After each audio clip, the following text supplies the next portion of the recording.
So this seated posture is really important doing neck work. And I know some people that don't sit while they're doing the bulk of their neck work, and it's kind of confusing to me. I don't know how people are managing to do really good work if they're, first of all, bending over like this. But even if you were to get down, it's pretty hard to have the right kind of pull on it. So you don't have to have a rolling stool necessarily, but of course, like, the height is important. So this is a good height for me right here.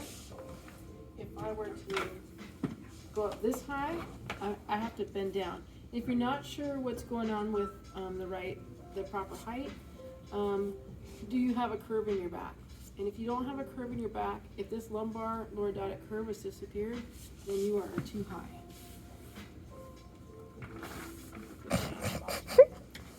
Let me take that part out. Nope, we're keeping it in.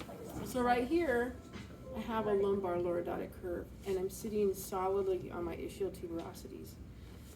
We have curves in our spine to help us, disperse the compressive forces of gravity. That's what they're for.